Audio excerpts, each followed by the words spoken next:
Good morning, good afternoon, good evening, everybody. Thanks a lot for joining us, and we're here, and maybe not too loud. It's quite late where me and McBride are, old Scotialand, but we're here. We're live tonight to do a little bit of an unboxing. We've had the latest unveiling of the new Sorare that we're coming to know and learn about in the coming weeks and days and everything else in between. And obviously, if you're here, you know I am Quinny, and I'm joined for now just by McBride. McBride, it's good to see you, my man.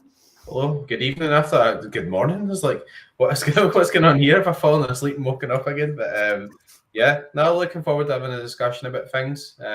Obviously, lots of big changes and stuff in Sorare, so it's always good to go through it and not just come straight onto Twitter and go, "Oh, that's brilliant," or "Oh, that's rubbish," or "That's shite," as I usually say. But yeah, no, lots to discuss. Lots to think about. Lots to plan going forward. Yeah, I was in the unfortunate position of being on the school run as it dropped. So I was quickly trying to scan around just some tweets and stuff like that, trying to make heads or tails of it myself, before like figuring out when I could get back into base and get together with all you guys to go over it. I've got some notes and thoughts that I'm sure we'll chew over, but I'm interested to see from everyone in the chat thoughts and feelings. I caught little bits of Harry's stream from earlier. I listened back to a little bit before we came on. And I call it the majority of like Sorare Andrews and stuff like that as well. So if any of you guys have been in other streams and other chats and stuff like that, feel free to bring up everything and anything you fancy. Get the fist bumps in on arrival, hit the like button, of course, support the stream. Let YouTube know you're having a good time. And we're having a wee bit of fun doing the unboxing and trying to figure out, McBride, really where the chips fall, where the chips lie. And, like, what do we do?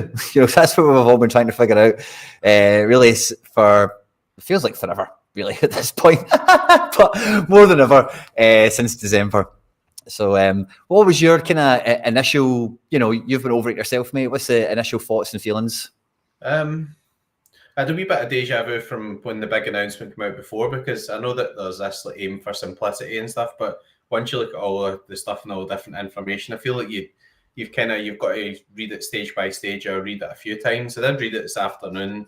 I went through it and stuff, and then I thought I've got to kind of go away and think about it and digest some of this and then read it again. Like I don't think you can just read it once and then just think, yeah, that sounds good or that sounds bad or whatever. There's loads of different wee individual things to take in. I think like obviously, although I've got some good champ cards and stuff like that just now, it's still disappointing to see Contender being kind of not washed off, but you know what I mean. Like obviously, our feeling obviously was that with Celtic cards and stuff, you'd always had those cards to maybe play in the All-Star competitions, win some of the best cards. So when you see them getting the lowest amounts, that can be sort of frustrating. But I think after thinking about it and doing a wee bit of sort of work on it earlier, a lot of the divisions, like even Challenger and Contender, are quite close together in terms of the amounts of money being paid out. And I don't think in a lot of the divisions the actual amounts are that exciting, but it's extra money that's been paid out that's not been paid out just now. So I know that maybe it's been redistributed from the thresholds and stuff, but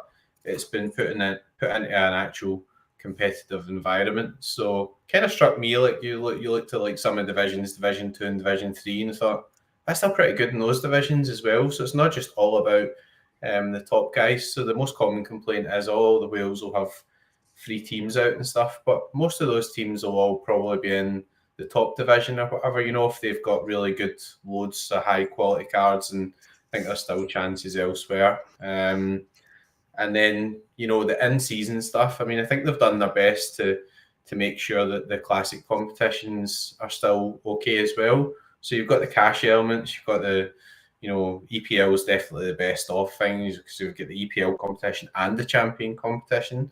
But then when you're looking at Challenger and you're looking at the classic competitions, the prizes are still pretty good. They're still paying out podiums, but only in the top division.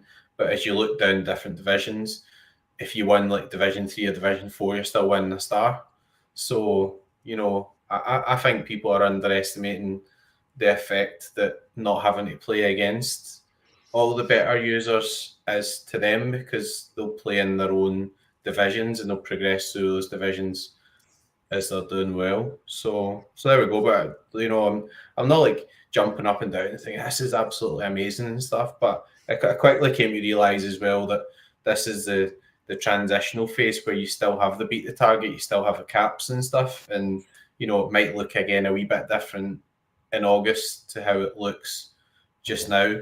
But it's still loads of information to take in.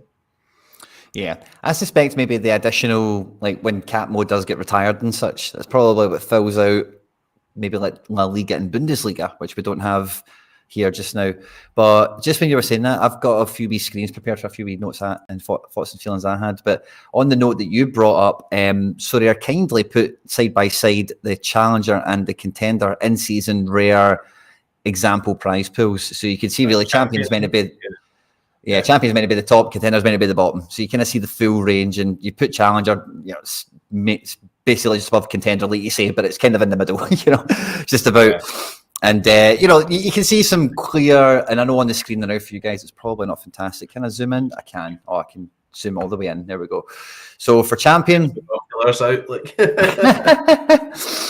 So for champion, like you can see all the amounts there. You don't need me to read them out to you. But division, champion, this is the region I think is the one that has the most mental energy been spent on it, because it is the number one region that everyone is going to want to fight in amongst for, whether it's winning cards because you want to sell them, or it's winning them, getting end season cards, and it's the biggest cash payout kind of on the platform. So no matter what anyone's kind of native division is, I think at some point everyone's going to want their exposure, their experience in champion rare.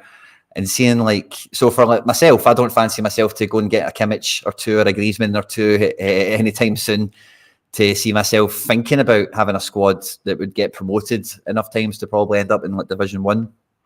And I think a lot of people feel that way for this region more than everyone else. That's the region I think most people will probably find themselves in the same boat for, because the elite are way different price range to the undesirables, let's call them. As it were. So I'm most concerned about the Division 2, 3 and 4 for this kind of example for these divisions. Maybe not for contender, because like you say, specifically, or challenger for anyone listening at home, depending on what your collection is, you'll just be looking at, right, okay, well, I've already got a Vitesse collection, or I don't think anyone's going them actually, but whatever, some team from Holland or Belgium or Scotland or Austria, or whatever it might be, and you look at your region and you think, right, okay, can I get into Division 1? Because if you've got a big collection, 14, 15%, so that's probably got to be the ambition level with at least your best team, So quite interested to see how this kind of shakes out. Like you say, the actual amounts aren't maybe as eye-watering at the top as you thought they were maybe teased to be. I don't know if that's just me that felt that, but especially for rare, I don't know. Yeah, well, I suppose, so you've got champion, and then you've got the EPL competition. So in a weekend, the EPL competition usually $3,000 for first, and then in August you've also got La Liga and Bundesliga coming as well. So you've got that. So that's the thing that kind of struck me there, looking at that when we were talking about it. You said about buying a Griezmann, but first in Division 3 is $500, and that's kind of what Griezmann rare sells for at the moment. So if you do want to progress or whatever, I think that the money is such that if you don't want to just win that and say, well, okay, I've had my windfall, I'm going to buy the wife some lamps, then you could just say, well, I'm going to buy a Griezmann, and then that Griezmann would serve me well in the higher divisions. Obviously, contender-wise, it's lower amounts, but then you'll expect and you'll see that those cards are now priced at lower. I guess to put aside my full Celtic allegiance in terms of collection and things, that where it will shake out and make most sense is that if somebody comes afresh into the platform, they would expect that Griezmann would be far more expensive than Luis Palma Furuhashi. So, if you get to the stage where, the teams in contender and teams in challenger are actually, priced at a certain level, but all the guys in top 5 leagues are all priced at higher, and even maybe some of the guys who aren't as good in terms of Sorare scores in the EPL are actually are priced equivalent to some of the better players in the other divisions, then that might kind of make sense, because it might make more sense in terms of actual sort of real world sort of values, if that makes sense. So that's the only bit I think that will be more simple. But they keep mentioning simplicity and stuff like that, and I just don't think that Sorare really is a simple game, if I'm honest. I think that Maybe rivals can be is a bit more simple and stuff. But even that, people still got to get used to the scoring matrix and the tactics and who scores well because of this. And so it's not always just a simple game. But anyway, I thought this bit was quite, that you're showing the screen now, was quite interesting and is definitely worth mentioning, because there's a real focus on paying out top 25%. So obviously, if you hit right up the top of the classic, you're going to get a star, you're going to get $1,300, and you're going to get 3 elite boxes as well. So if you come first, you're going to win 4 cards and $1,300. So that's arguably more generous than the in-season cash competitions, really, depending on what you pull out of those boxes, because that elite box can have a star to a tier 3 rare, it can have a tier 3 or 4 super rare, or it could have some level up items. So I don't know what the percentages and stuff are there, but you've got a couple of chances at winning. And I think the best bit of this is if say you're playing in Division 2 and there's 400 entries and you come 99, so you've scraped in your box, you still have a chance of winning a star. So everybody that's opening something for that rewards opening feels as if they've got a small chance of maybe winning an Mbappe or winning a star from that region.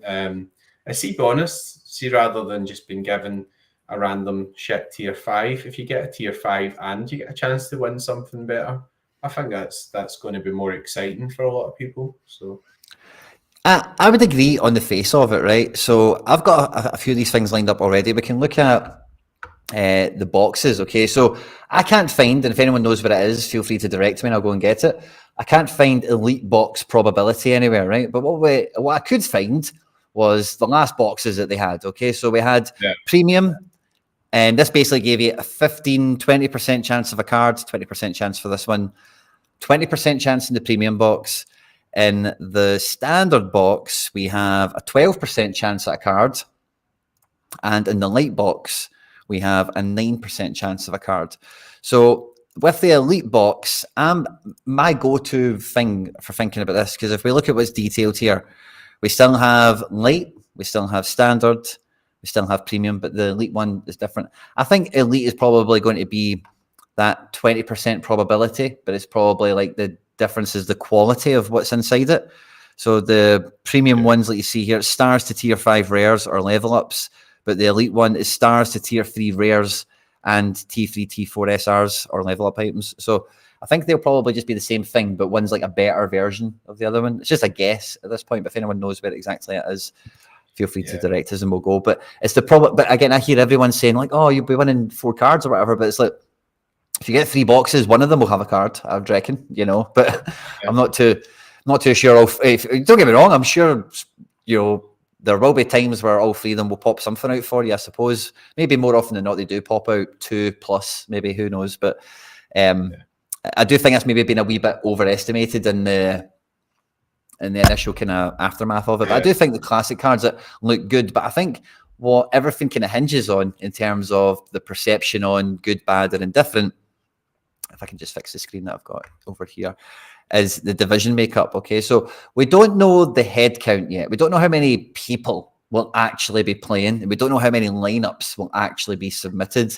Well, we've got here a kind of synopsis of what they're going to do for how it will be unrolled. So everyone's gallery is going to have like some sort of Sorare value put on it based on how many stars, tier 1s, tier 2s, etc. You've got team number 1 goes into a division, team number 2 goes into the division below that, and team number 3 goes into the bottom division. That's for every scarcity that you have cards in, okay? And like the makeup of promotion and relegation here is fun, but what we're very much missing in it is the actual headcount numbers, because let's imagine what did I have lined up? I think I had rare earlier on. So if we have a look, so at rare, for example, in Champion McBride, I was having a wee look at this review before we came on, but last weekend there was 2,500 Champion rare entries. We had 900 in Pro, and then we've obviously got the Premier League doing its thing. I don't think those cards will change. They're playing Premier League in-season mode already. I think that will probably remain the same when in-season mode comes. But we have champion cards in cap modes. We've got champion cards in All-Star. We've got champion cards in under 23 that might not be as used in under 23 by managers anymore. So it's hard to work out where you're probably going to find yourself for rares and limiteds, especially.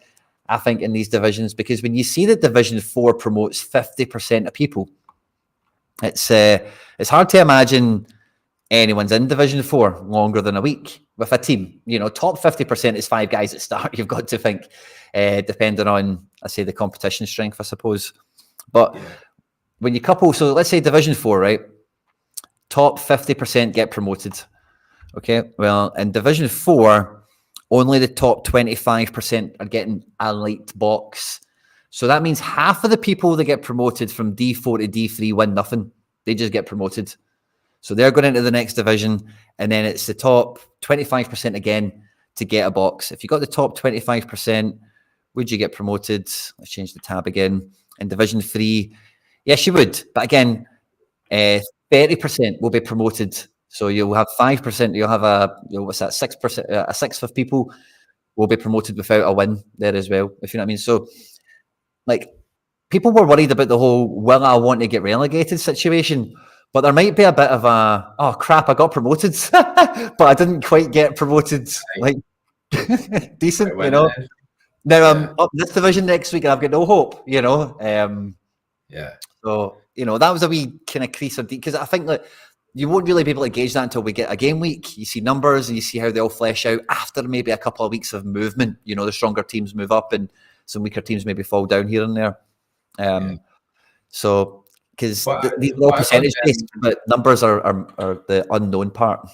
What I don't really get about Division 1 is that how can you have the bottom 50% get relegated, but only the top 20% of the division below go up? I guess they're expecting more people to be in the division below, so that leaving out the numbers.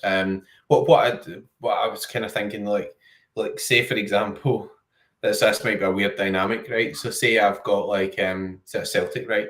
So Celtic are playing contender, I'm playing at weekend, and then comes midweek and Celtic are playing contender again, but they've got Rangers away or whatever, right? But they've got a brilliant fixture at the weekend. Like, what happens if you put a team in? What happens if you don't? So if you don't put a team in, do you still get relegated? Or if you don't put a team in, do you preserve your place? Because it's going to be dead hard to judge as well, because they don't want people to be not on teams waiting on our games, because that's going to reduce utility. But there's going to be some strategy surrounding that as well, because you might think, actually, I don't want to take my chance against Joe Bloggs midweek because we've got Livingston at home at the weekend, and Livingston have not won a game in 20 weeks or whatever. So that type of stuff is all stuff they've got to iron out. I think that they were quite clear with the previous update to say that they'll use this transition period to tweak things, and then it'll be full steam ahead from August. So people will naturally always be frustrated if it's not been perfected so far, but this is just the launch of divisions, and I think we'll have to have a bit of patience with that until we gather all the actual information and see how it works and make some tweaks to it. Because if you just don't, how many weeks can you miss and stay in a division? If you don't play for a couple of weeks, at what point do you move to our division? If you're completely inactive, do you go down to the bottom division? Like, all that stuff's all got to be ironed out, because this addresses like where you're going to start, but what happens as you go along, because it's assuming you'll play every week. And all right, you might have a stack and you've got a team and they're a really good stack, but they're playing in the cup at the weekend, so you don't have a team to put in. So what happens then? So that type of stuff's all went through my head today as well, but I'm sure obviously all the finer details will be ironed out. Yeah, there's going to be a lot of gameplay stuff we're going to have to learn on the job in that regard. Ian's obviously spotted the mathematical equations don't add up, so if he's spotted that one, I have as well. And I've highlighted on screen this paragraph that's sort of kind of referenced it. They use limiteds as an example. So in Division 1 champion, it says here 11, right? But as I'm looking at it, it's actually 12. That's what I think it is. So I think there's 12 stars allotted place-wise, and they suspect on average on the RNG, approximately 4 additional stars will come out.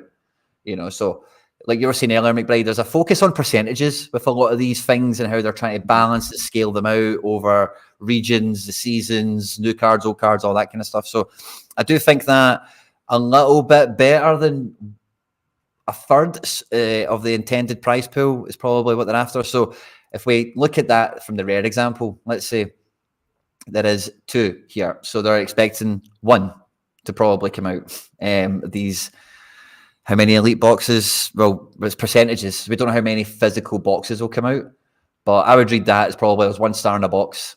Maybe it's 2, but then the views limited is the example. I think that's to express a ratio, which you can't do with rares, certainly. So that was a wee good catch there for me, and that's my wee addition onto it as well. Anything on that, McBride? Yeah, I mean, I do think with that it's when you come first or second or whatever, you're winning a good card and you're winning a good chunk of money if you're in the top divisions. I guess the frustration for the lower divisions is there's no real cash in the podium places. Could they at some point maybe put some cash into the boxes? You see that happening a lot just now in the poker sites where they're playing games and they're doing like mystery boxes instead of having a bounty and a knockout.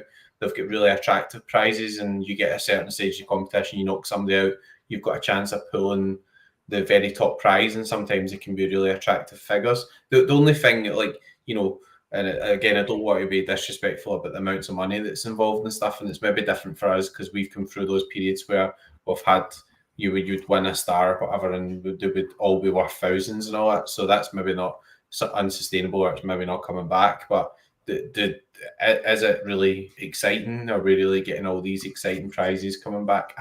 I don't know. I mean, I don't look at those figures and feel immediately really excited. But I do think that's also because they'll still be paying out a couple 100,000 per game week to the caps, and it was good. I don't know if you've got it on the screen, maybe you've not, but when they're talking about they'll have an upcoming MLS Masters, so and with that competition, you can use 2 old season limited, 2 old season rares, for example, or 3 old season super rares.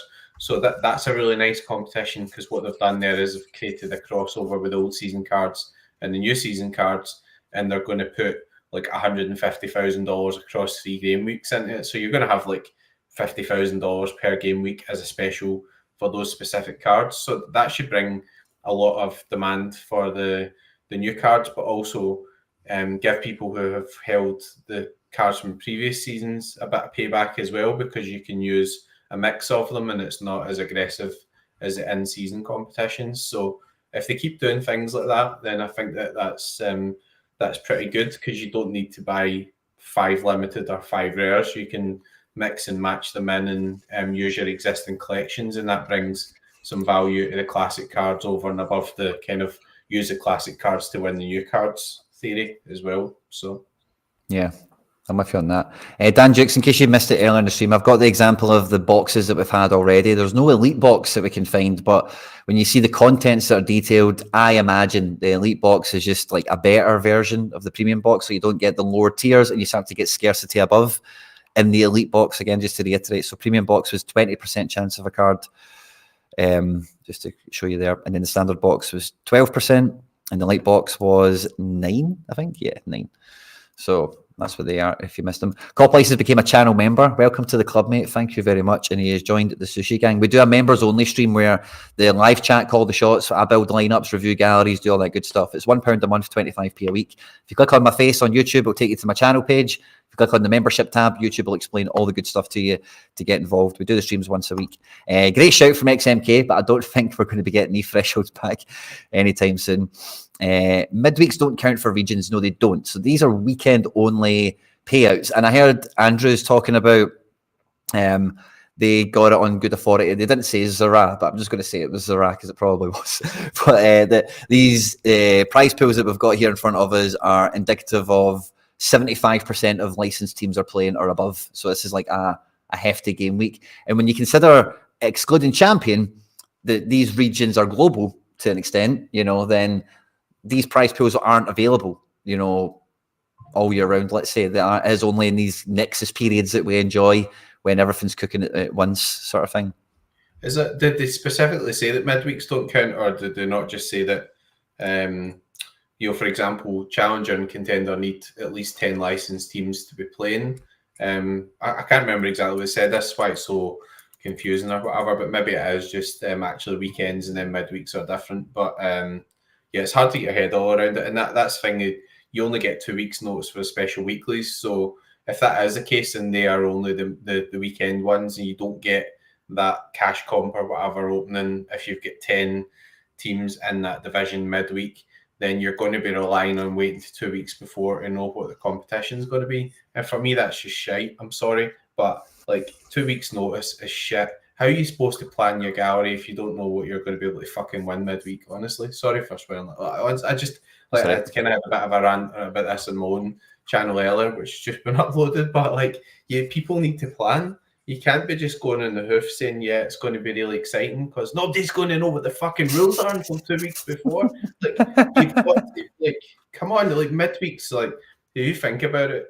Obviously the under 23s and stuff is still in classic mode, so maybe that won't be as affected. So maybe a bad example, but you know, you a lot of the times you would have, like, say, the Celtic cards were really in demand and really valuable over Christmas because Scotland were playing over Christmas. So you're going to have to wait until 10 days before Christmas to see what you can actually win with it. I mean, that's not going to bring much demand to the cards, is it? That's just going to create a funnel where everybody's all then going to have to buy them at the last minute, and the people who already have them are going to make a big windfall because all of a sudden you're running a good competition. So I just, like, if you're going to have it so ad hoc, then I just don't know whether or not 2 weeks notice is actually enough. So 10 arena tickets and 4 Guinness. Hell. Buzzing. McBride's buying more teams as we speak. Stock price of Guinness through the roof. Some great shouts from the chat, by the way. I'm putting on screen. Ricky Lomas found a great quote from the thing. I'll put on screen again in case anyone's missed it. I won't read it aloud, but you can see it for yourself. And Tam Tujip here as well is asking about the prize pool. I think that this is weekend exclusive. You know, I think midweek is going to be ad hoc all the time. It's going to be Champions League, Europa League, and Conference League special weeklies, and then maybe an All-Star for just because there's bloody Peru on and whatever else is happening in the world. I think they're just going to deal with it. Just really look at the fixture list all the time. So there will be cash and cards, I'm sure, saved for them. But this is the weekend is where everyone comes to party. There's not a lot of Mr. Midweeks in the community, you know, as much as we all do love a midweek, but not many people live in the midweeks, you know. So speak for yourself. Not many, I said. Not many. You're definitely one of the few, buddy. Yeah, no, but no, I get that. But I mean, like, if you look at, like, even say the under 23s or whatever, then that's a really fun competition midweek because it does vary quite a lot. You know, sometimes you get Champions League, sometimes you get Europa, sometimes you get midweeks. Because particularly over the summer, you have midweeks where you might have some MLS on, you might not. You might have some Japanese games on, you might not. I mean, I don't mind them trying to tailor it or whatever, but you've just kind of got to know what core competitions might be running and stuff and the rules. So if they're just making it up as they go, and it says approximately 2 weeks, so Sorare's late for everything, right? Sorry guys, but just late for everything. So approximately 2 weeks. So we know what that means. We'll still be chasing them a week before saying what the fuck's happening next midweek. Like, so I'm still skeptical on that.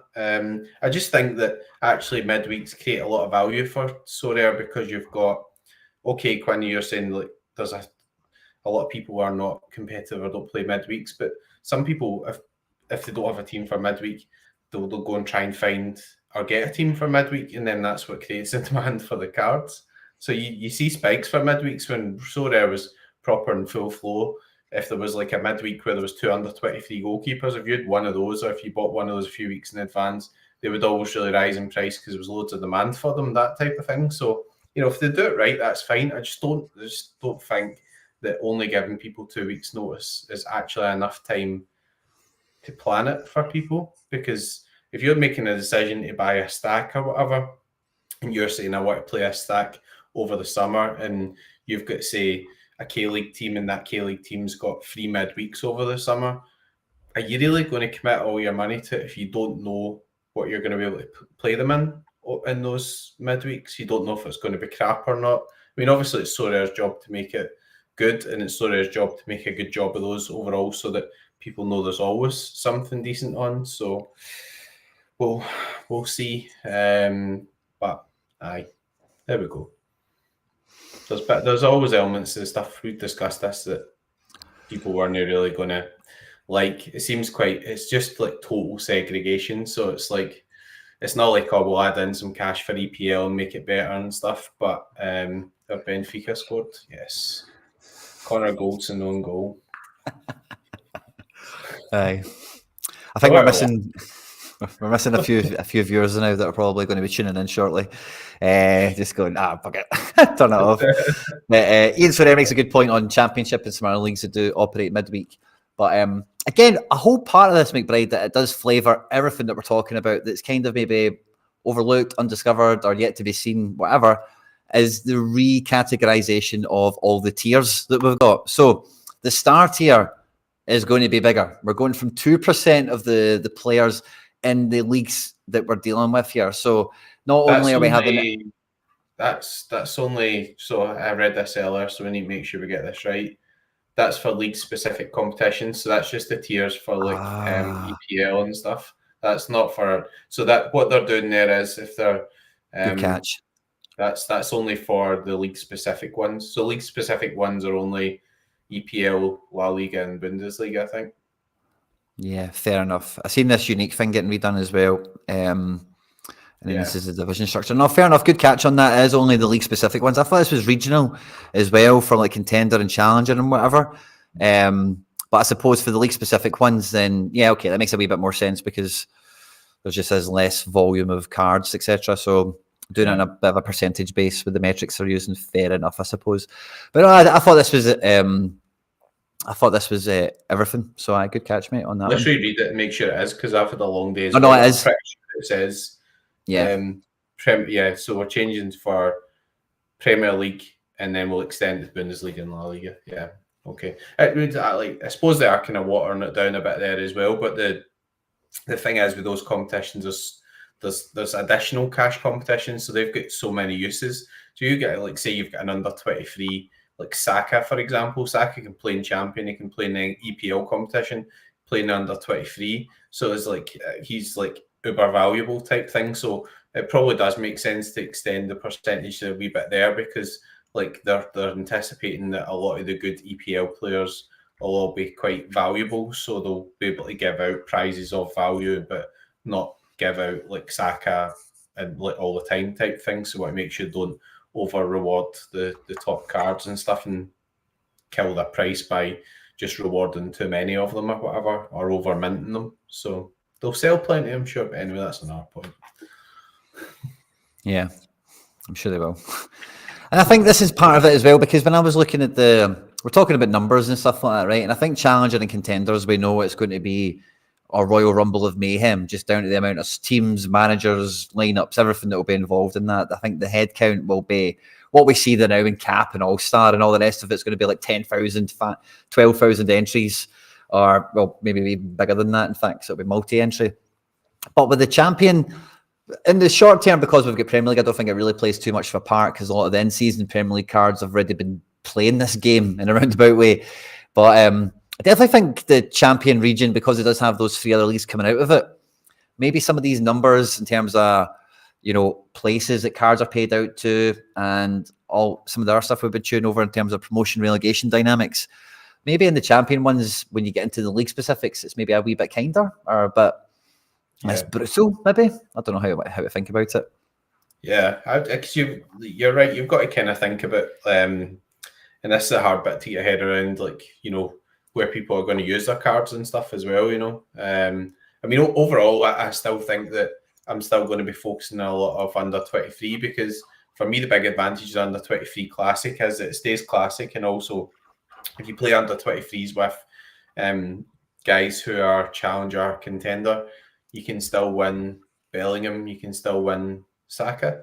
So I think that under 23s have an additional advantage over contender, etc., because obviously your contender and your challenger leagues, you can only win players from those divisions, unless maybe you are playing in a midweek and you're playing in an intercontinental competition or whatever, and they say, well, actually for this, because we've got like PSG and everything running this week, there'll be some Mbappes in the prize pools, because they seem to want to kind of focus it more on being able to do that. That's one thing that's not really mentioned here, that was mentioned previous one, was there'll be more focus on, like, if you're playing in a specific game week or whatever, you'll win cards from teams who are playing in that game week. So, like, if you get to the summer or whatever and you're playing with your K-League stack or whatever, you might not be able to win Celtic cards, or if you're playing with your Challenger stack or whatever and you want your Calais Guild to win a Joey Veerman, well, that'll be okay in the crossover period, but when Joey Veerman's not playing,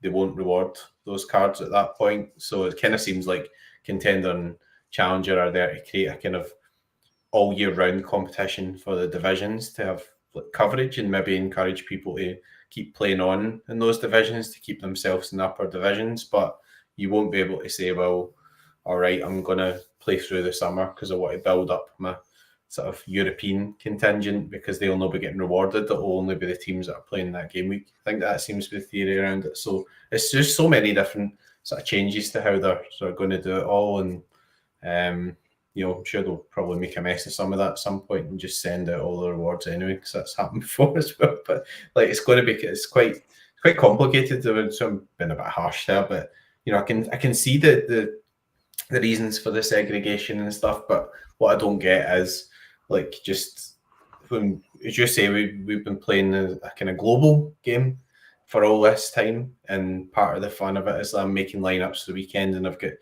fricking Angus Gunn in goals and Messi's playing up front, and I've got Monfrey, guys from these different leagues and stuff playing, and personally I enjoy that. So I hope that they have competitions where you can still do that in some way, because I find that really fun as well. So let's see. Maybe they don't feel as if that makes sense with all those guys all competing against each other. But for me, that's one of the best bits of Sorare. So I don't know. Yeah, I'm with you on that one, mate. I think, the residing thing I always got back from them is this prize pool is meant to be heavy. It's meant to be as many Sorare managers as possible getting to experience rewards and stuff. And it does look like that could be possible if you win Division 4 on your way to promotion, if you're bouncing between Division 4 and 3 for the rest of your life now. If you get into the top 25%, you're getting a light box. So you're going to need to get 10 of them to get one limited or one tier 5 or whatever, the bottom thing is. Probably 100 of them before you get something decent.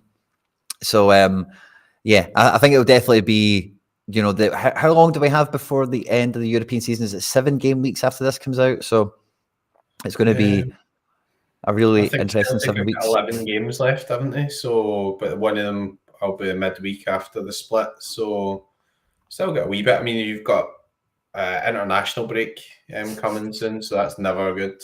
I mean, if I was them, I would just this time we would just try and actually put a halt to selling stuff during the first week international breaks. Nobody gives a fuck, and they just the values of the auctions go down, and then people say, "Oh, I don't want to pay that because the last price went to that." And it's like, well, that's because there was nobody in the platform for 4 days because there's hee-haw on. But and then you'll get coming towards the end of the month, people realigning their galleries or trying to decide what they want to go at for these sort of new divisions and stuff. So it's a bit of exploration and everything there. Obviously in the summer, what they haven't mentioned, and they'll definitely do something for, is the Euros. So, that could still be pretty exciting as well. So maybe they've got some stuff here. I'm sure they will have some stuff earmarked for the Euros.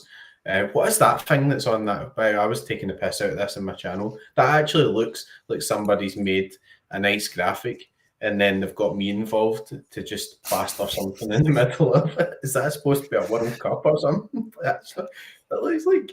I think it's maybe their own trophy. Is it? I think it's maybe their own thing. Because it's in here. This looks like some sort of looks like an alien. venues. Yeah, it does. It looks like what's the one? Invasion? What's the one that's been handed a remix of? Invasion of what's it called? Can't remember. Tom Cruise was in one of the versions of it. I think they did. World. I can't remember now. You still remember? Tell me in the chat. That invasion movie, War of the Worlds. It looks like War of the Worlds kind of vibes. Also, maybe a wee bit of Star Wars or Lord of the Rings potentially, depends on your vibe. It's the Global Cup, of course it is. It's the Global Cup. Yeah, is it? All right. No, okay. It's not global anymore. It's a Champion Challenger Contender Cup.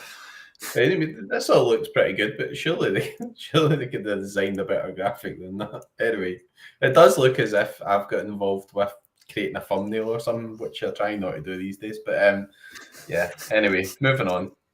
It's impossible. Oh, good stuff. Ah, cool. Harry's going to join us in 5. That's good fun. But yeah, I think, see, the main thing I was waiting to discover or find out with this is really when I look at, because no matter what you think about in season, every card you own right now is a classic card going forevermore here on in. And that's the mode I think we need to really be mindful of with cards we've already got. Are we keeping them? Do we reinforce them? Do we make that gallery better, that arm of the gallery better, whatever? And I'm not too sure this really clears that up for me at all, to be honest. Because again, I just think you still need to see the amount of actual people that you're playing against. Because in Division 3, if there's 3,000 entries, then the top 40 being guaranteed a card isn't exciting.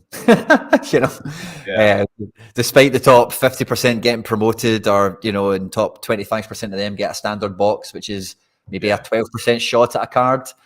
So you've got to get in the top 25%, and then you've got to get lucky to actually win a card. So I don't know. I mean, it depends what they're going to do with the percentages and stuff. I mean, I guess like if you think about a lot of like sort of DFS sites or your like fan team and stuff, like pay your money to enter and probably only pay out like 10 to 15%. So as you say, like a 39 star rares or whatever, but that bear in mind that this is 39 rares for Premier League only. So that's just the Premier League, right? So it's probably not the best example, but because there are ones like Challenger and stuff here, you've got 119, 130. The other thing as well is that when they give out too many cards, particularly the lower tiers, it just destroys the prices and the values of them and stuff as well. So, maybe it does actually maybe make them a wee bit more scarce again. That's only if they don't go mental with the minting and stuff too. The other thing is that because you'll have these in-season cards where they've got the cash that you can win across the whole season, it's going to be really interesting to see how high the prices go at the start of the season as well. So say we get to August, say it's the week before the EPL's coming out and the cards are available, like how much more is somebody willing to pay for like Saka and stuff like that, knowing that they've got the full season, they've been able to actually win the cash with them and stuff. That's going to be quite interesting because I think that the prices are going to be really, really, really peaky towards start of the season, and then what's the drop off towards the end of the season, because that as soon as it comes end of the season, that's it, because that's the new rule, right? There's no extension of it. Like when the next season starts, it's not in season anymore. So could be quite a sort of harsh drop off. So how does that all fit in with on your game? I don't know. I mean, you still got, obviously, I suppose if you look at the EPL one, for most of the limited or whatever, I was having a look at that, and EPL is only cash comp, and a lot of the older season ones, even though you could only enter one of them, we're still selling for like 75 to 80% of what the new season ones were. But that's whilst we've got all this other stuff running just now with All Stars and everything as well. So I don't know. We'll just need to wait and see how that all sort of shakes out. Maybe the classic cards are actually reasonable value for their use, because there's just so much focus on getting the new ones that they're just overpriced compared to classic cards. I don't know. Well, that's the equation, or that's it. Those are the scales I am trying to weigh. Like, I think Champion's a really good one for me because it's quite a weak region I've got. It's probably quite weak for many people. Maybe I'm... so anyway, Tim's kind of asking this question. So the divisions, they've laid them out for what we're going to have for March to the end of the season, the transition period. And then I'm sure in the summer, we'll get, like, this is now the path. And then it'll be, we'll see La Liga, we'll see Bundesliga.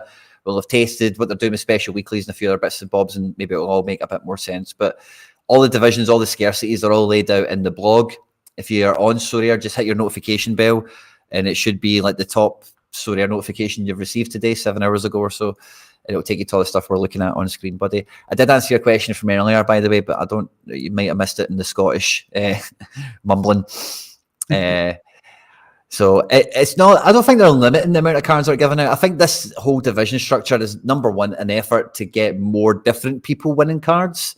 But, that'll take a couple of weeks to come to fruition because everyone's team number 3 is in the bottom division. So the first week of promotion is going to be a lot of team number 3s getting promoted out of Division 4 week 1. Week number 2, maybe there's some leftovers that maybe DNP'd on some folk. And then you maybe when you get to week 3 and 4, we might start to see cards get into the hands of different managers. But I think it's not so much the amount is maybe changing, but it's more the distribution of it. Bullstar here. I wonder what they're planning to do with the cash they're distributing in 240 come August. I think it's probably going to, like I mentioned this before, but probably supplement La Liga and Bundesliga, who isn't here at the moment, and any of their midweek special weekly plans or whatever. But since they've made the changes, I've not hit a threshold since bloody December, by the way. So all the changes they're making, they've made about 2 or 3. Every one of them is compounded fucking me in terms of all this stuff. I don't know how, but I've just not managed to be bagging it. So I don't think they're paying out as many freshies as they once were. You just need to get more points, Quinny, or pick the right target. So do you see that one where at the weekend, this is unbelievable. So I went really ambitious and rare, and I went for the top target, and you needed to go like 390 for that, and I totally almost smashed it and got like 375 and get nothing. So I would have got like obviously like the $80, and then in the super rare, I get my best ever super rare 240 score. So if I'd picked the right target, I'd get $1,000, and I get 60.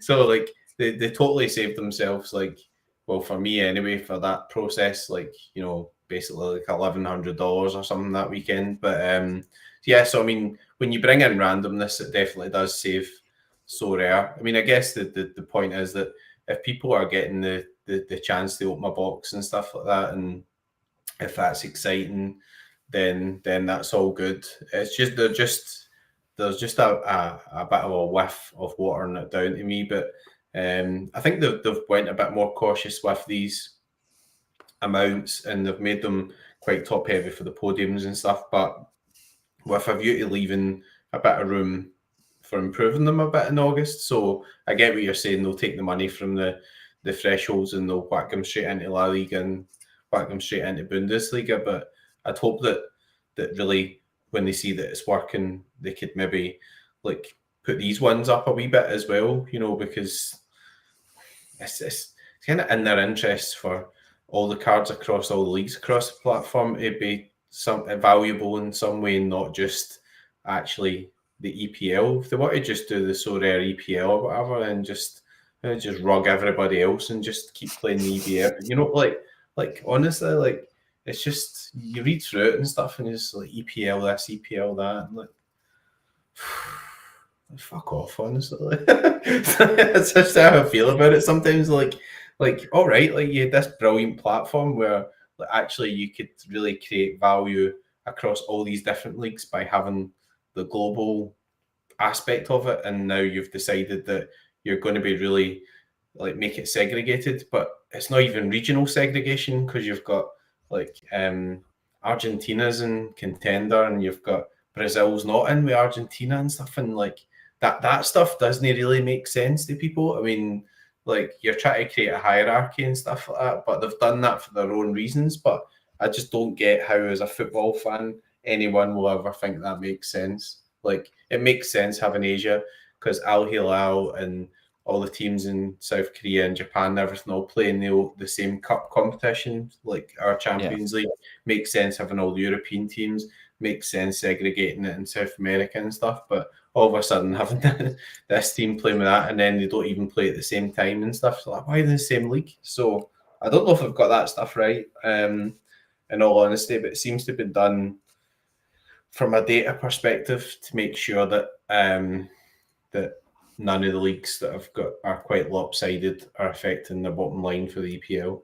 That's what it seems like. So, Tim, the answer to your question is yes. Bundesliga, La Liga, Premier League have got divisions 1 to 4 in rare, and 1 to 3 in super, and 1 to 5 in limited, and whatever else it might be. And we've got joining the show, better late than never, but he is here. What's he been doing? He's been flying around. What's Harry been doing? Harry's been flying around. Is it Harry Potter? I don't know. I was going to make it a fun story, but I've not been able to think of one. But Harry Trades is here. Harry, my man, how you doing? I'm doing well, mate. Thank you. Yeah, just catching the end of your points then? What's the consensus then? Are we?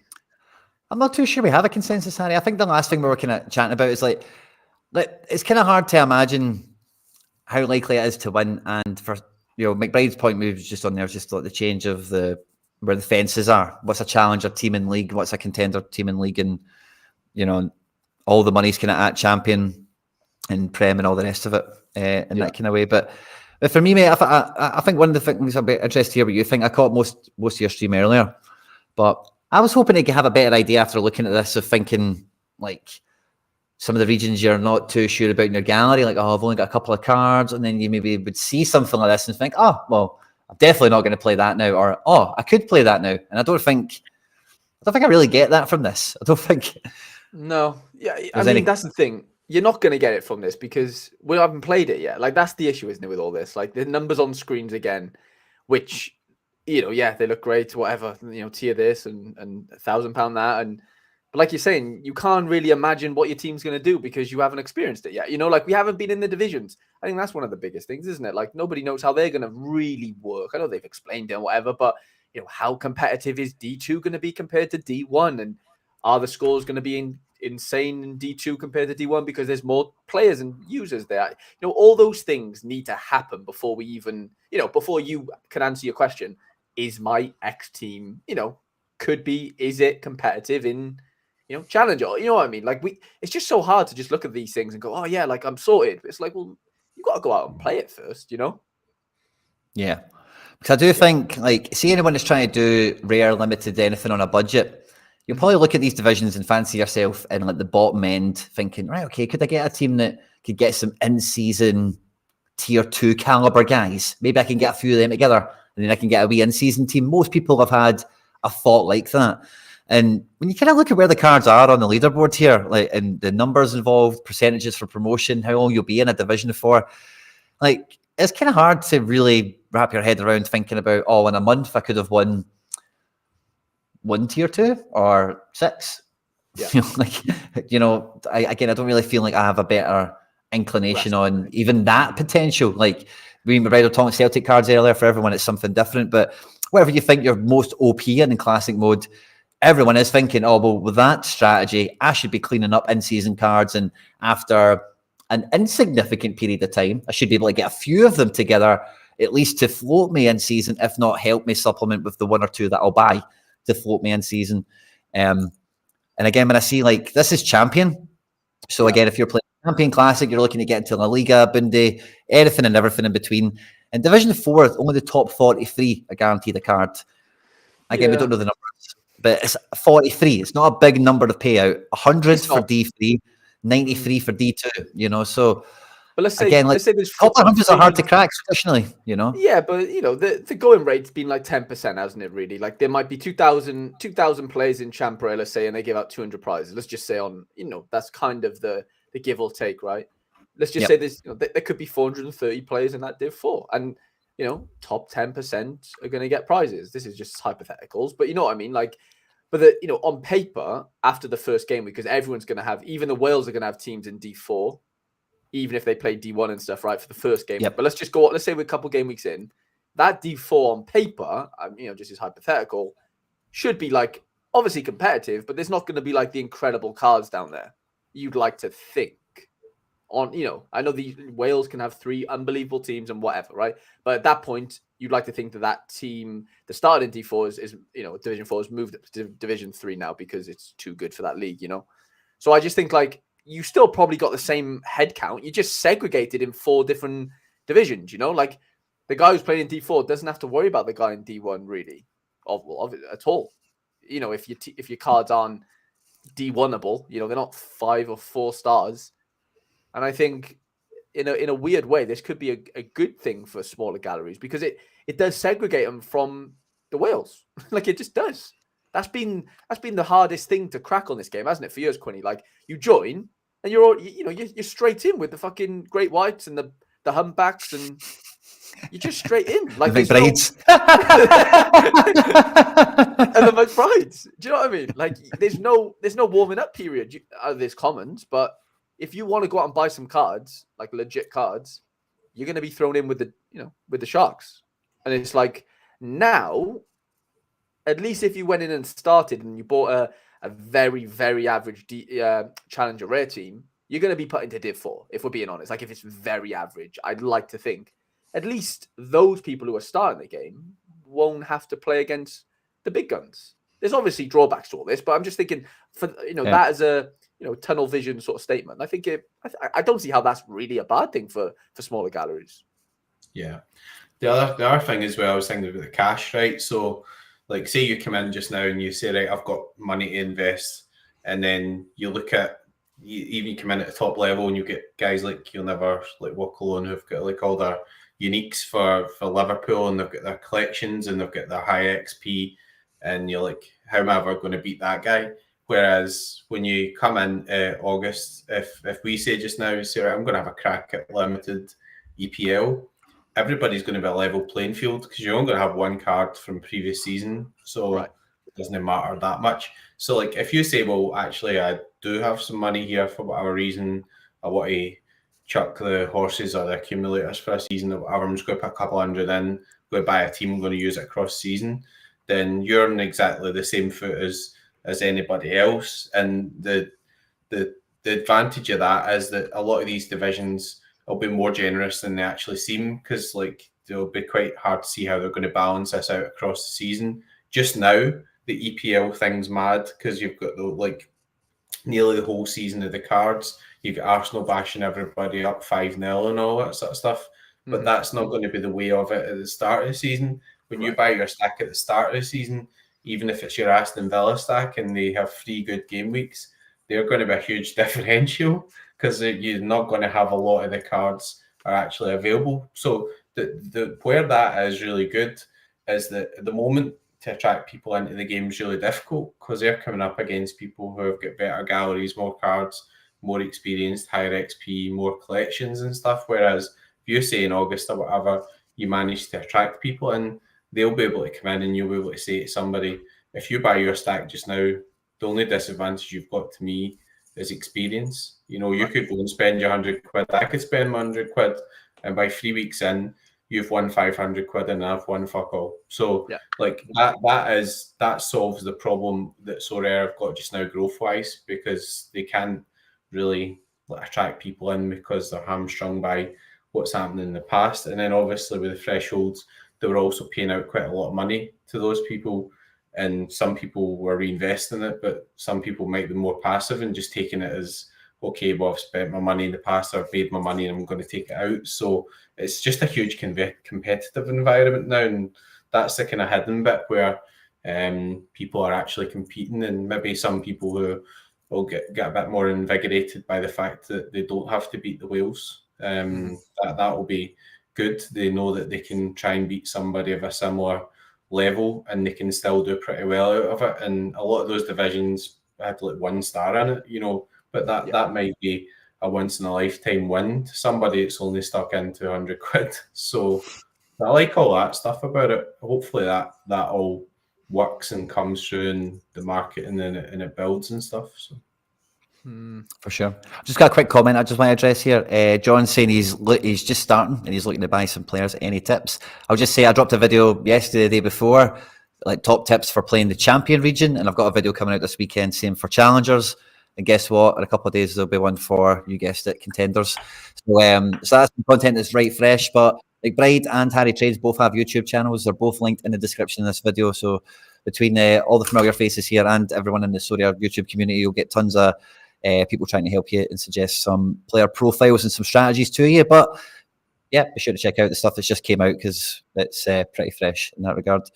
And yeah, this might happen. We've kind of spoke about that also as well.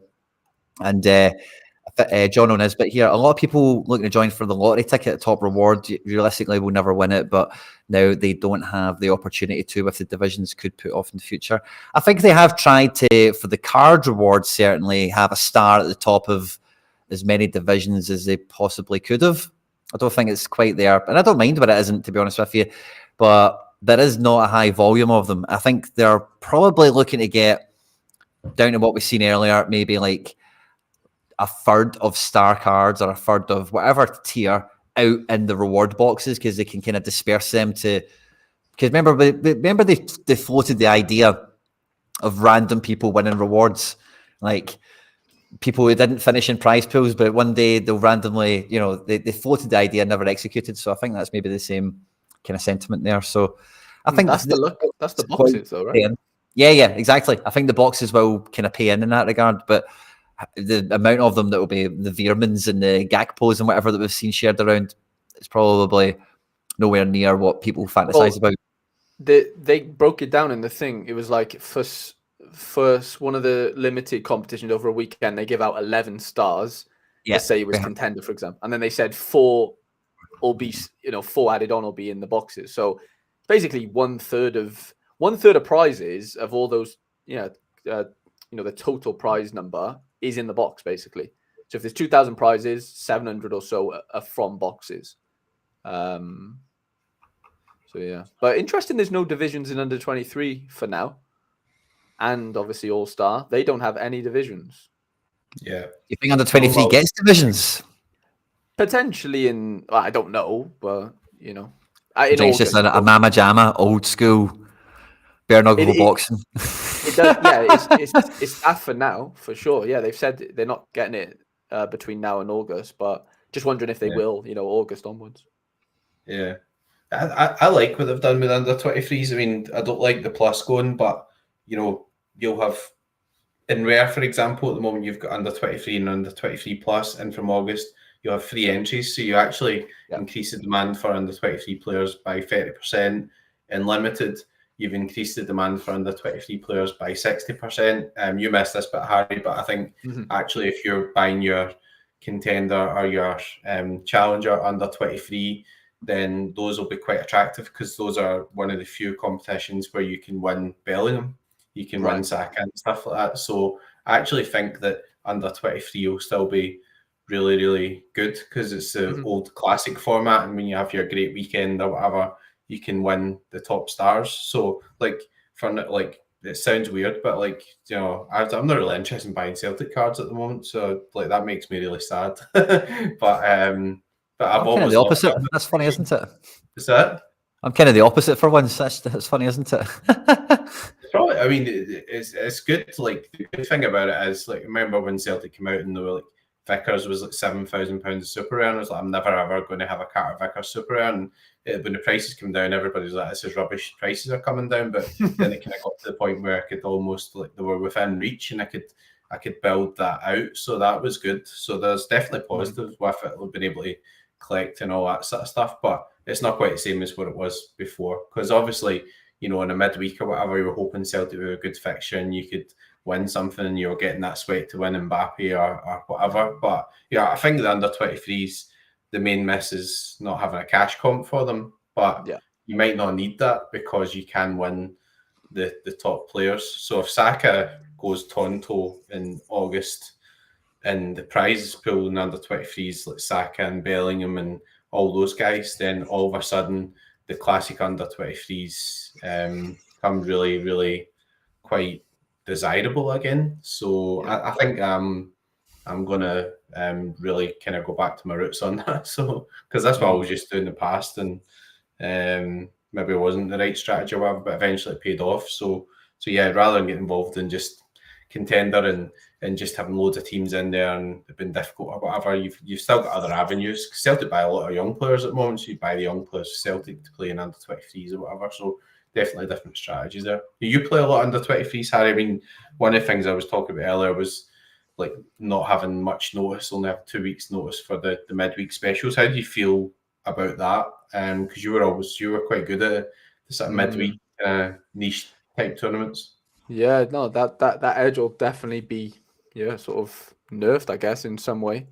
Yeah, but all good things come to an end, don't they? You can't sort of rely on the same strategy. I don't think in general life. I think in any sort of way, But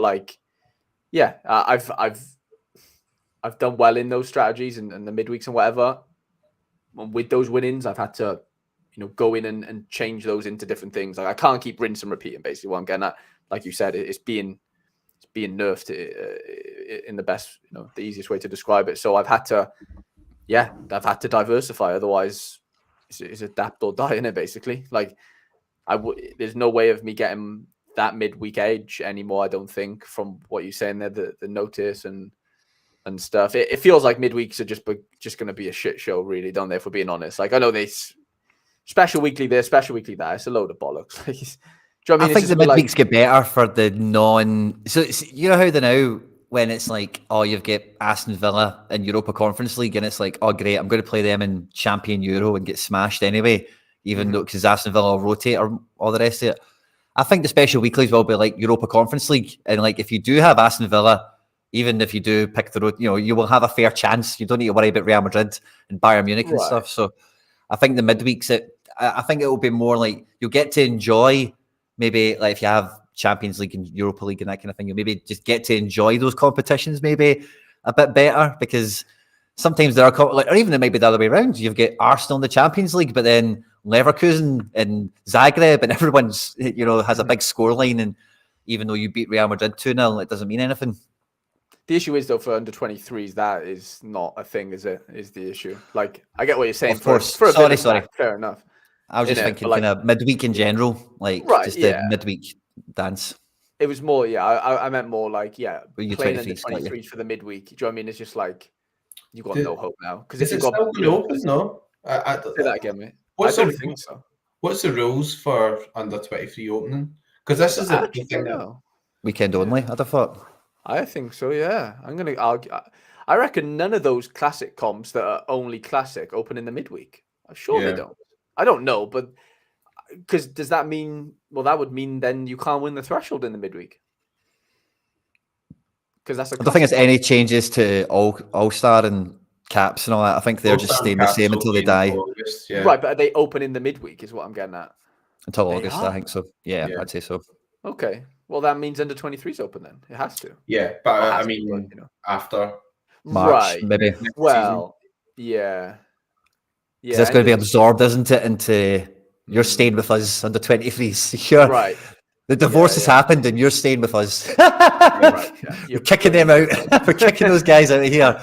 Don't want All-Star. We don't want cap modes. Bums. Yeah. Go get a job. Get out of here.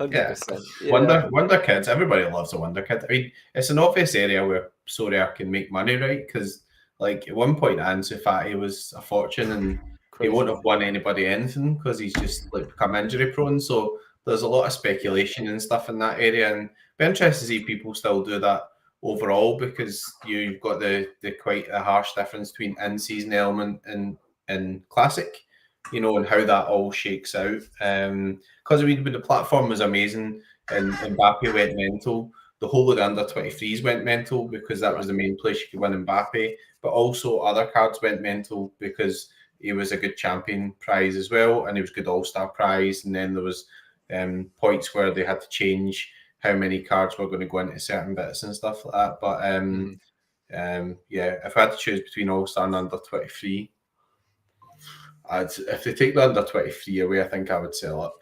So I would choose under 23. I probably would take under 23 too.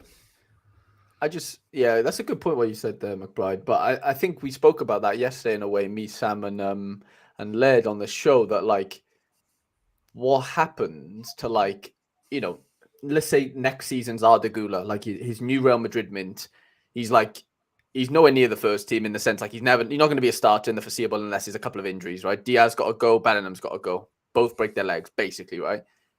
And let's just say like there's no loan, or, you know, I know there's been rumors of loans, but you know what I mean? Like those type of wonder kiddie boys who aren't going to start and win you cash because you're buying their in-season card, let's remember, right?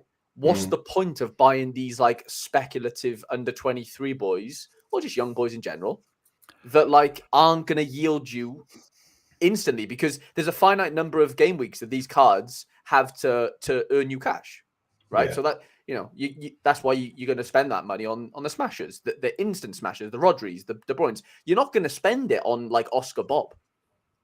Yeah, you're just not. Really, I think the rookies might carry a few quid because rookies can be quick collection points. Rookies, you know, is the exception in a way. Yeah, I agree, but that's only for collection bonus. Like, why else would you go unless you got stupid money? I'm with you. I'm just thinking. Yeah, I know. Yeah, it's just a weird.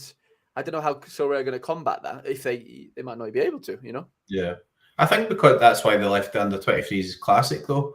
So because it doesn't matter, right? So if you're buying that guy just to play under 23s only, so the reason you would buy Arda Güler is because he's got 7 years left.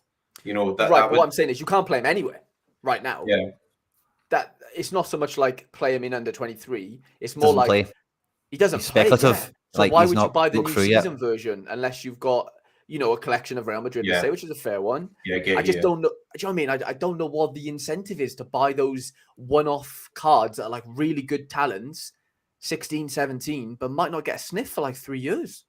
Yeah, because But then though, they're like, then they're yeah. classics. So And they're you know, classics. then the actual in-season card, you'll have to kind of pay for it again if you want to win the actual money. But I think like, yeah, I get that. I mean, the under 23s is a funny thing as well because there's certain generations under 23s where the under 23 competitions were actually higher scores than a lot of the other divisions. Whereas Happens now, these days, like as well.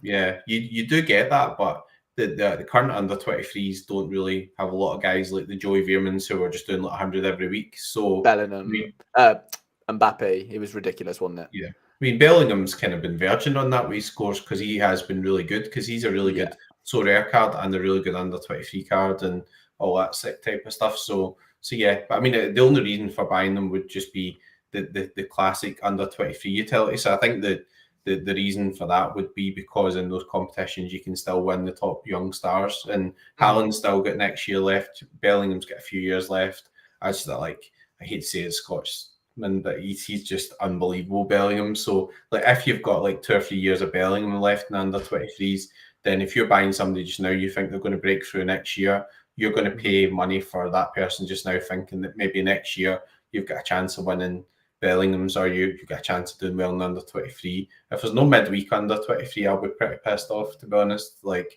obviously, I know that they've got other uses and stuff, so it depends how they do the special weeklies. But, you know, if there's a certain amount of teams playing, they should just open the under 23s like they always did in the past. Like, it's worked well. It's created loads of demand for the under 23 goalkeepers those weeks.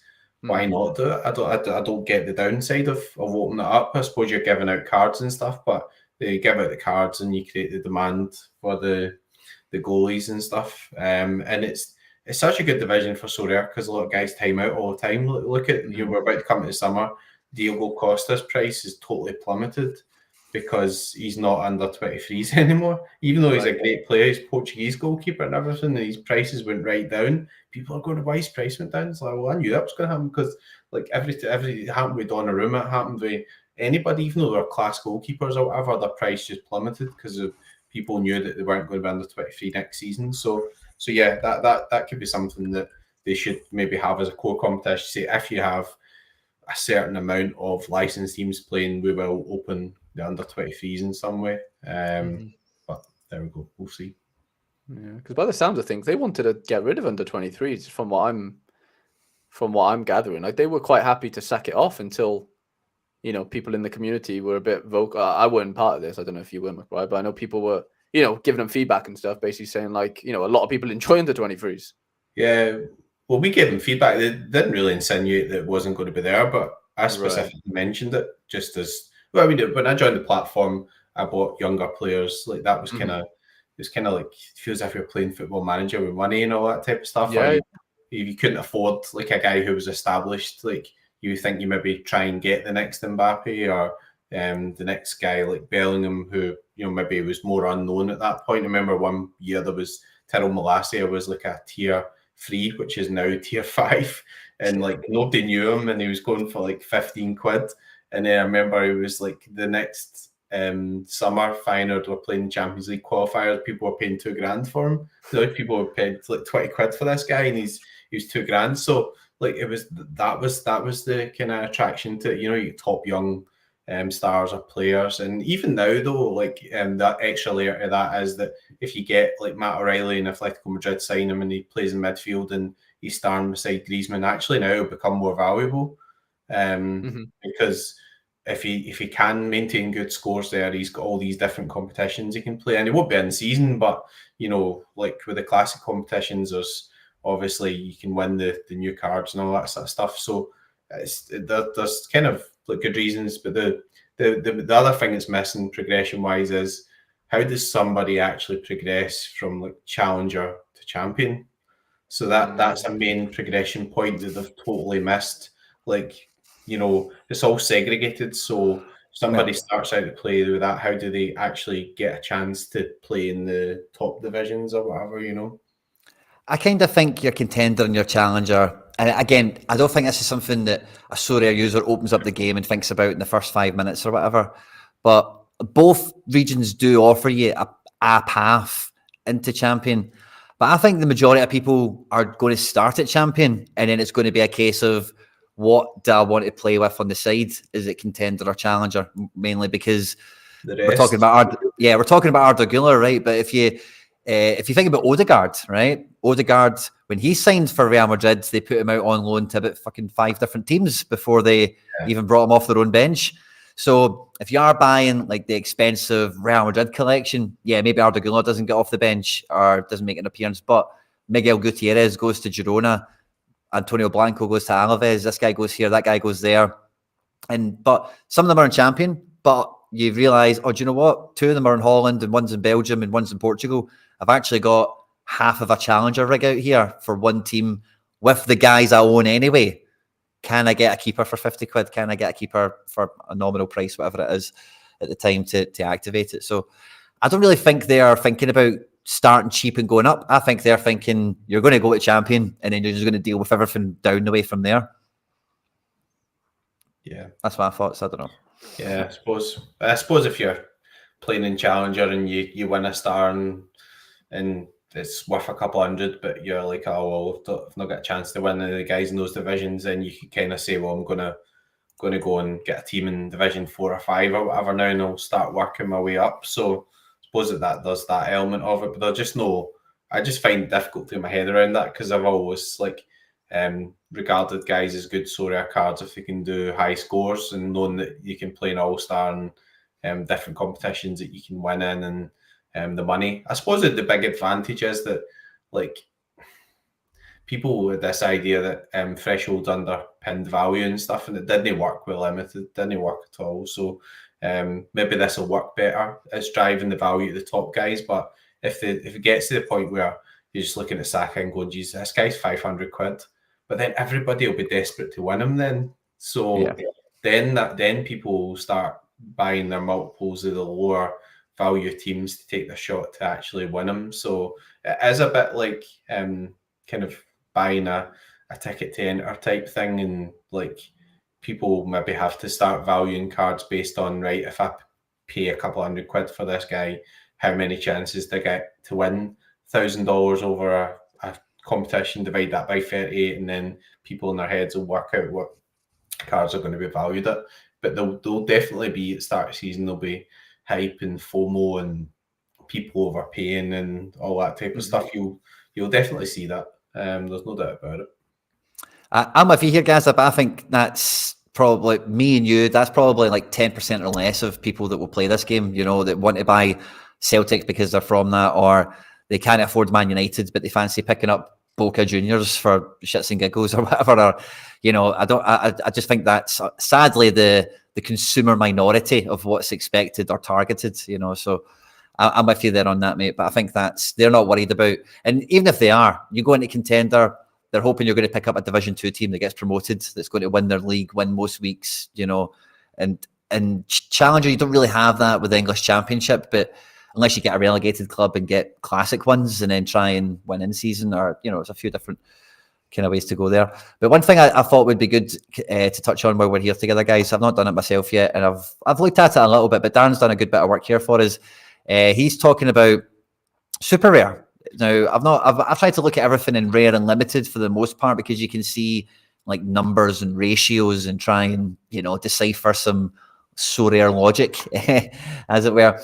But the super rare one, I was listening to both the Andrews, I should say, Agony Andy and Ambitious Andy, as I ended up calling them in the chat. And they weren't too chuffed with supers. I listened to a good chunk of yours, Harry. I don't think I got into super rare chat with you, but and again, I don't know in the chat how much he's really interested in this, but I am interested in it. We've been live for an hour and 20, so I feel like talking about it for at least 5 or 10. Only 3 divisions we see here for the champion region.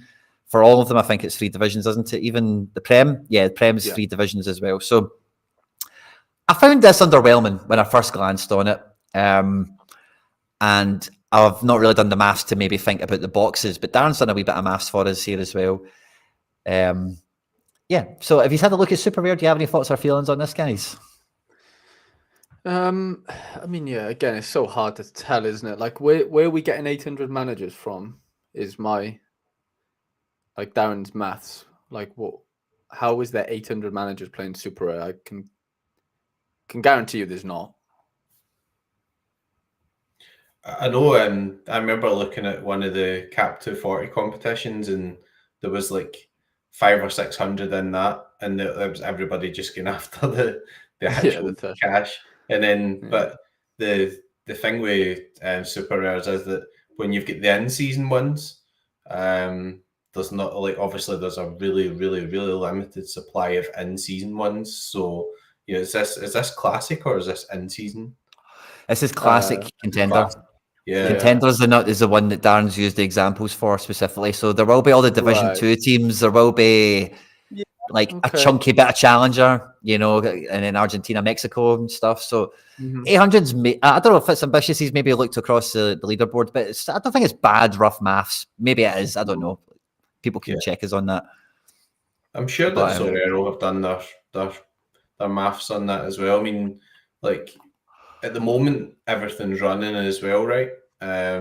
What you notice with Super Rares, like, because you see it in midweeks, like, as soon as you get the point where there's some leagues that are not running, then the amount of teams or competitive teams drops drastically because the combinations are more important. Because in the limited, you can have any combination of anything, but because of the scarcity, you have some midweeks and you see some scores and you go, bloody hell, wish I'd entered there, or wish I'd have been in with 4 players. Sometimes you think like you would never have a chance of winning from 4 players, and sometimes you actually do. So yeah, I mean, they're not giving out a lot, but there is kind of obviously a focus on there. They're only paying the fixed rewards, but then, you know, you're going to be sort of relying on taking your chances in these sort of boxes. So you'll have 2 chances in the elite box at maybe, say you come 10th, you know, 2 chances elite box at like 20 or 25% per box. So you might not win anything apart from level ups or whatever. So I think a big, like, what I don't understand with this stuff, and I don't play NBA and MLB and stuff, but they seem to be putting a lot of primary auction credits and stuff in those competitions, and that's never really made its way into football. I don't really know why. Maybe it's just because of the stage of the development of those games and stuff like that. But maybe if those rewards aren't really so good, or people are getting frustrated because they're not actually winning any sort of cards at all because of the odds, they could maybe chuck in some stuff like that would let them build towards their next card to get up to the next division or whatever. So, because the way I look at this, right, we're talking about contender specifically, right? So let's think about me and you specifically, McBride, right? Would you buy 3 Celtic teams worth, 3 entries worth of Celtic to compete across these 3 divisions to win in-season Celtic cards, or the ones of that kin, to then go on to try and get a bit of this? Is that worth buying 3 seasons of Celtic, or 3 seasons of Boca, or 3 seasons of Santos Laguna to hustle and bob and weave through? You've got to think there's going to be less teams playing in that. So you're buying those 3 cards to basically get yourself out of the fucking classic frenzy. You know what I mean? Yeah. Let's say there is, you know what I mean? Like what Darren's saying there, 800 cut. What Darren's saying there is basically, it seems counterintuitive that you win an elite box, but you don't actually place on the prize winning leaderboard. Yeah, that's the whole point, though. The whole point is to win these. You know, part of the point is to be able to win these boxes, even though you're not actually placing in the prizes, because it's going to reward people that just didn't get into the top 9. You know, that's the whole point of it. Yeah. So, yeah, that is the point. I think that's what they're trying to do. 52 Super Rares is a lot of Super Rares as well. So, like, I get the point about the overall amount of entries, but like in terms of keeping cards scarce, 52 Super Rares that's 10 full teams of Super Rares in one game week. So That is actually more than people realise, if that makes sense, because of the 1 out of 10 scarcity and all that sort of stuff. So, like, what are we thinking the ratios are going to be between, like, let's say there is 800 in Contender Super Rare, for example. How many are in Contender in season? If there's 800 in Classic, what's the ratio? 1 in 8, 1 in 6, 1 in 4. I'd probably go. I think. What you? 1 I in think 7. it's low. Yeah, I think it's Do low. you? Yeah. So you think there's like 100 people in there, basically?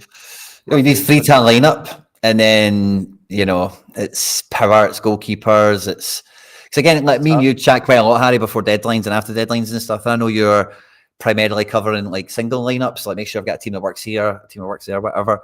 Whereas when I'm looking at all this stuff, I'm thinking about I need 3 teams to go after this. Like that's the kind of start point for me.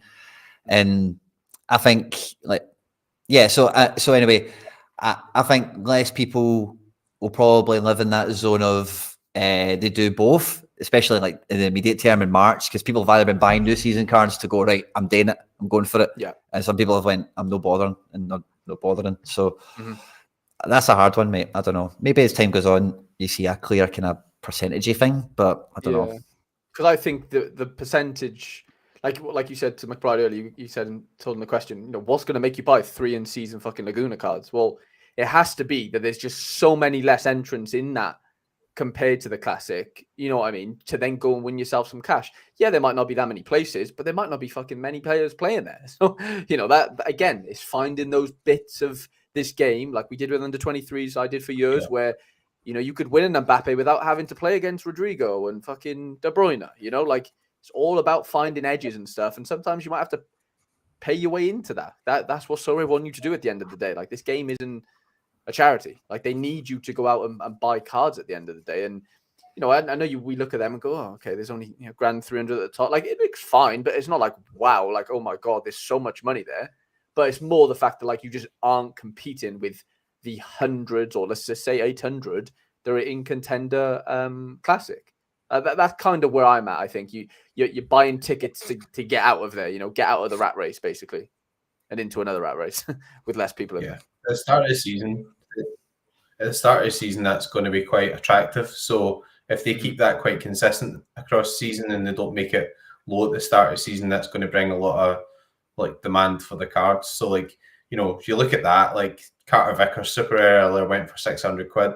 So obviously goalkeeper, say it was Celtic or whatever, is going to be like about 1,000 or whatever. So you say, all right, it's going to be like a couple of thousand to buy a Celtic stack. But if you do have an entry in Division 1 and the cards are so scarce, and you will be able to win that back fairly quickly, I would have thought, with the right stack. So that's where people will be willing to pay for it quite a lot at the start of the season, and then it will change because they just sometimes with the super rares, they'll bring out a team and it's like a week and a half to 2 weeks before you've got a super rare for a specific guy and stuff, so there's a lot of super rares actually being auctioned. But if you're trying to make a stack up or whatever, sometimes you've actually got to wait. So I don't think it'll be as simple as saying you'll just have run 3 teams or whatever, because there won't be enough cards to do that. So not in super rare, mate. If you think about it, there's 10 of each player, right, for each season. So August comes around. Where in the world are they getting the entrance for these in-season comps straight away? By the way, because you can only how many are they allowed to auction? Is it 4 or 5 or 6 or something, right? Of the 10, it's something like that, isn't it? 40% or whatever, 60%. Like what? Not many people are going to have 3 players of new season cards. Well, me and you did a stream last week, Harry, when MLS came out, because this is exactly the kind of thing we were trying to wrestle with. Is this them teeing up MLS in season for March, or is this them saying the league started, here's the cards, get to it, kind of thing? So I just thought I would jump onto the auctions real quickly just to see how super rares in MLS, see what serial numbers we've got here. So where's the serial number filter? We left it off 1. No, we can't. We can't lift it off once. So we're still on all number ones. There's no number twos yet. So maybe there's some rewards that will float about, but there's still only number ones getting pumped out, and that's a week, isn't it? So I don't know how. Yeah, you're right. Like copies of players, there can't be more than 2 copies per player come beginning of the season. When do they get to 3? When do they get to 4? Are they rewards? Are they auctions? You know, it's tough. Super Rare is a tough one to do. To be honest, the supply is just so minimal. It doesn't give much wiggle room for the whole of the season, and I don't know. It's a weird one, really weird one. It is. They do stress in that blog, or the FAQs or something like that. We want to launch the season off in style and all that. And rest assured, we want to, have bells and whistles for game week 1 or match day 1 and all that kind of stuff. So I think, they're taking their bloody sweet time with the MLS ones if they're trying to gear up for 29th of March, particularly at Super, like we're talking about. I wonder at Rare how it shakes out. What number would you expect Rares to be at if you were to guess? I think they're at like 4 now, 4 or 5. Oh, you know where they're at? Okay, fair enough. Roughly, yeah. Because I've bought a couple of 2s, and they've got to be 4. Suarez is at 4, 5. There's a 7 there for Laborda. 7 for Harriel. Oh, we're up to a 9. I mean, go all the way up to 11. It seems I guess that's what that filter tells us. I know. Oh yeah, 1 number 11, a Pedro Vite. Okay, yeah. A Bingham. Maybe some of these guys are rewards and stuff. Like some of the numbers have been already put into the prize pools, maybe. Because these are why would there be 11 Binghams out already? Right. They definitely haven't sold 11. They've obviously rewarded a couple, but you're looking at 10% maximum so far of the rare supplies out, basically. Of each player, nobody has more than 10% unless you're Pedro Vite or some DNP keepers. Right. Yeah. Fair. Do you know what I mean? Like, it's just a weird one. It's going to be a weird. But then that's where Laird goes into speaking about how you might have to buy placeholders of cards. You buy a fake card, and then when the actual card comes out, it gets transferred into your gallery. I don't know how they're going to do it. Whether it's an instant buy type of situation or a Dutch auction, I don't know. I don't know how they're going to do it. Ryan Gould's up to 29 unlimited, just as a wee. Okay. Facundo Torres 29 also, just as a 3%. Yeah, 32 Kai Wagner, just as a wee checkpoint, as it were. So you got 1% on rare, 3% on limited, and fucking whatever. 10%. Yeah, 10% on super technically. Yeah. Yeah, respect Bingham. As well, though, is if they're quite aggressive with other ones. Is my camera thing out? No, very glitchy, buddy. Yeah, I was going to say we'll maybe wrap up shortly. Actually selling. Yeah. It's probably my internet. They'll probably just be quite aggressive at the start of the season, and then maybe they'll be able to sell more MLS cards or whatever, and not sell as many European cards towards the end of the season or whatever, and they'll just auction will be bombarded with multiples of MLS cards or whatever. I don't know. It'll just be more aggressive, I think so. Yeah, I think so. I think with the technical issues, we will probably wrap the show there, guys. We've had a great shift for 90 minutes. If you've been here live, you better have bloody liked it by now. Subscribe for more. Me and Harry, we're going to be back tomorrow for the Sorare Deadline show. Most of you guys probably catch it every week, and thank you to those that do. And if you're new around here, make sure to check it, schedule the channel, hit the notification bell so you get a wee reminder. Me and Harry go through all the predicted 11s, last minute deadline news from press conferences to make sure you don't get those DNPs, and we don't want anyone getting relegated in the future. So get into the habit of tuning in every week. And like I say, McBride and Harry, both their channels are linked in the description of this video. Make sure to jump over to their places, drop a wee subscribe button as well, support the community, support the cause, and all that good stuff. And I had a champion video out the other day. There'll be a challenger video out forthcoming, as well as some Premier League predictions and analysis videos and everything else in between. But yeah, guys, it's been an absolute pleasure. Any final thoughts or feelings from you guys? Just good luck this weekend, lads. Obviously, we'll catch you tomorrow. Awesome. McBride? I need my bed. It's been a long day.